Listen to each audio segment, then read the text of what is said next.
Hello student बच्चों, पिछले video में हमने पार्ट 2 शुरू कर दिया था, टाइम मशीन की एक यात्रा। इस चैप्टर में हमने यहाँ तक पढ़ लिया था। अब इससे आगे हम शुरू करेंगे पार्ट 2। आश्चर्य, इस लकीर के निशान तो उस पंख वाली मूर्ति की ओर गए थे। मैंने मूर्ति के चबूतरे को ठोका तो पता चला कि मूर्ति तो अंदर से खोखली है। मुझे यकीन हो गया कि काल यंत्र को इसी के अंदर छिपाया गया है। मैं अंदर जाने का गुप्त द्वार खोजने लगा। बच्चों, जैसे तैसे वो रात तो निकाल लेता है, लेकिन जब सुबह होता है तो वो उसको आश्चर्य होता है। वो क्या करता है कि जो लकीरें बनी हुई होती है उसका अवलोकन करते हुए वहाँ तक जाता है। फिर क्या होता है कि वो देखता है, उसे पता चलता है कि जो मूर्ति जो है वो अंदर से खोखली है, और उसको कंफर्म हो जाता है कि जो मेरा काल यंत्र है वो किसी ने इसी के अंदर छिपा दिया था। तो वो मूर्ति को ढूंढने के लिए, काल यंत्र को ढूंढने के लिए अंदर जाने का रास्ता खोजने लगा। इसी बीच अट्टालिका में अंदर सोए सभी लोग बाहर निकल आए। मुझे पंख वाली मूर्ति के पास देखकर अचानक वे लोग भयभीत हो गए। मैं कुछ समझ नहीं पा रहा था, लेकिन मैंने धैर्य बनाए रखा।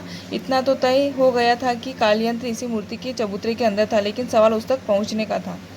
अब क्या होता है कि उसको जब वो जो अट्टालिका में लोग सोए हुए थे वो जैसे जैसे बाहर आ जाते हैं, तो उसको पंख वाली मूर्ति के सामने देखकर वो लोग घबरा जाते हैं, डर जाते हैं, और वो भी उनको देखकर कंफ्यूज हो जाता है। लेकिन फिर भी वो कॉन्फिडेंस नहीं खोता है, और जैसे तैसे वो क्या करता है कि उसको तय मतलब उसने सोच लिया था कि मुझे जो है मूर्ति, मेरा जो काल यंत्र है जो इस मूर्ति के अंदर छिपा हुआ है, मेरे को किसी न किसी तरह इसको बाहर निकालना है। लेकिन उसको मैं बाहर निकालूँ तो कैसे निकालूँ और उस तक कैसे पहुँचूँ, उसके लिए बहुत बड़ा सवाल था। आगे बढ़ते हैं। मैंने आसपास का निरीक्षण आरंभ किया। मैंने पाया कि मैदान में जगह जगह कुएं हैं, और हर कुएं के ऊपर छायादार टीन की छत है। मैंने एक बात और देखी, ये सुंदर लोग उन कुओं के पास जाने से डरते थे। यही नहीं, उन्हें अंधकार से भी डर लगता था। रात होते ही अट्टालिका में जाकर छुप जाते थे। क्यों? फिर वो बोलता है कि मैंने निरीक्षण करा तो पता चला कि यहाँ पे जगह जगह कुएं हैं, और वो कहता है कि मैंने एक बात और ये नोट करी कि यहाँ के जो सुंदर सुंदर लोग हैं उनको ना कुएं से बहुत डर लगता था, और उनको अंधेरे से भी डर लगता था। लेकिन आखिर में ऐसा क्या था, उनको अंधेरे से क्यों डर लगता था, इस बात का पता नेक्स्ट लाइन से पता चलेगा। इसका रहस्य भी शीघ्र ही मुझे ज्ञात हो गया। हुआ यह कि एक दिन मैं खंडहर में विश्राम कर रहा था। वहाँ घना अंधेरा था। सहसा मैंने अनुभव किया कि कोई मुझे छू रहा है। मैंने चीख कर पूछा, कौन है? और अगले ही पल मैंने टार्च जला दी। टार्च की रोशनी में मैंने एक विचित्र जीव देखा। बड़ी बड़ी लाल आंखें, सिर पर घने बाल। वह पलक झपकते ही दौड़कर गायब हो गया। मैं उसके पीछे दौड़ा, पर न जाने वह कहाँ छिप गया। तभी मेरी नज़र कुएं की जगह पर पड़ी। मैंने सोचा, कहीं वह इसी कुएं में तो नहीं उतर गया। मैंने लपक कर कुएं में टार्च की रोशनी डाली। देखा कोई जीव तेजी से नीचे जा रहा है। वो कह रहा है कि वहाँ जो लोग छुपे हुए थे वो बहुत डरते थे। लेकिन क्यों डरते थे अंधेरे से? तो वो क्या कह रहा है कि इस बात का पता मुझे एक दिन क्या हुआ कि वो खंडहर में विश्राम कर रहा था, तो वहाँ पर कोई एक बड़ी बड़ी आंखों वाला व्यक्ति आता है जिसके सिर पर बहुत घनेरे बाल होते हैं। तो वो जब उसकी तरफ देखता, हाथ लगा देता है, तो उसकी तरफ टार्च डाल के देखता है तो बहुत घबरा जाता है, और उसको डर के और उसके मतलब टार्च की रोशनी से वो डर कर भाग जाता है। वो उसके पीछे पीछे जाता है, तो उसको पता लगता है कि वो कुएं के अंदर नीचे घुस गया है और नीचे चला गया है। कुएं की जगत पर बैठा मैं सोचने लगा। मैंने सोचा, शायद दुनिया में दो तरह के लोगों का अस्तित्व है। एक उनका जो प्रकाश में धरती पर रहते हैं, और दूसरा उनका जो धरती के नीचे अंधकार में रहते हैं। तो लेखक सोचता है कि मैंने ऐसा फील करा है, मैंने ऐसा सोचा है कि इस दुनिया में दो तरह के लोग हैं जो धरती पर अंधेरे में रहते हैं। इस दुनिया में दो तरह के लोग हैं जो अंधेरे में रहते हैं, और दूसरी तरह के लोग उजाले में रहते हैं। मैंने यह बात एक युवती से इशारे से पूछी जिसका नाम वीणा था। उससे मेरा परिचय हो गया था। उसने इशारे से जो बताया उसके आधार पर मैंने धरती के नीचे रहने वाले लोगों के स्थान का नाम रखा गुप्त लोग। इसी बीच क्या होता है कि उसकी कोई वीणा नाम की फ्रेंड बन जाती है। तो वो उससे पूछता है, मतलब वो इशारा करता है, तो इशारे में उसको पता लग जाता है कि यहाँ धरती के नीचे कोई लोग जो है वो यहाँ घर बना के रहते हैं। तो उसने जो धरती के नीचे लोग रहते हैं उस स्थान का नाम उसने गुप्त लोक रख दिया।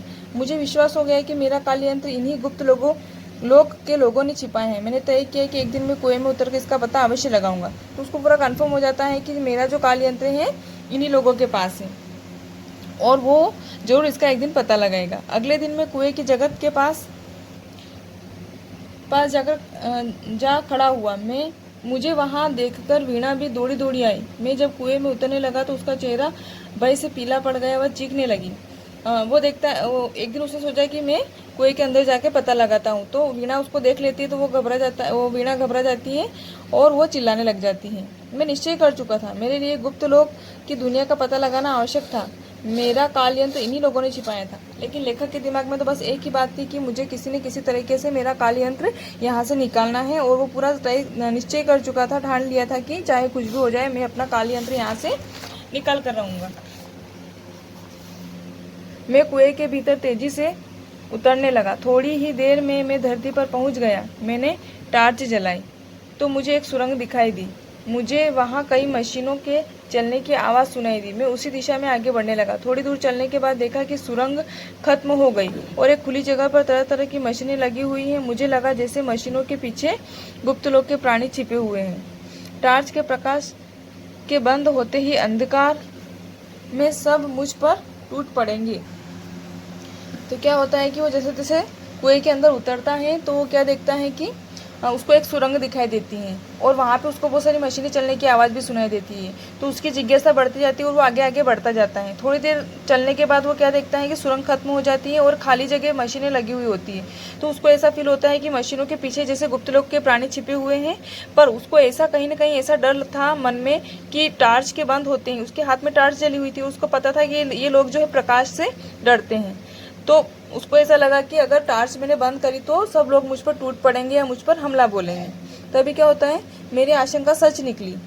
टार्च के बुझते ही वे सब शोर मचाने लगे और मुझ पर झपट पड़े। मैंने तुरंत टार्च जलाई। वे चीखते हुए पीछे हट गए। मौका पाकर मैं दौड़ा। सामने कुएं की सीढ़ियाँ थी। मैं सीढ़ियाँ चढ़ने लगा और उन्हें धक्का मारते हुए बाहर आ गया। बाहर कोई खतरा नहीं था। प्रकाश में वे सब बाहर नहीं निकल सकते थे। तो जैसा कि लेखक सोच रहा था ठीक वैसे ही हुआ, और जैसे उसने टार्च बंद करी सब उस पर हमला करने लगे और उसको मारने के लिए दौड़े। तो उसने क्या करा कि टार्च वापस से ऑन कर दी और उनको पीछे हटा के वो भाग गया। सामने कुएं की सीढ़ियाँ थी तो सीढ़ियाँ चढ़ने लगा और धक्का मारते हुए बाहर आ गया जैसे तैसे, ताकि बाहर प्रकाश में उसको कोई खतरा नहीं हो, क्योंकि वो लोग जो है प्रकाश से बहुत डरते थे। बाहर नन्हे लोगों की भीड़ लगी हुई थी, उनमें वीणा भी थी। मुझे देखते ही वह खुशी से चिल्ला उठी। मैं बेहद थक गया था। नीचे की दुनिया में मेरा दम घुटने लगा था। धीरे धीरे मैं बेहोश हो गया। जब वो बाहर आता है तो देखता है कि लोग वहाँ पर खड़े हुए होते हैं और उनमें वीणा भी, जो उसकी फ्रेंड थी, वो भी वहाँ पर खड़ी रहती हैं। तो वीणा उसको देखकर बहुत खुश हो जाती है।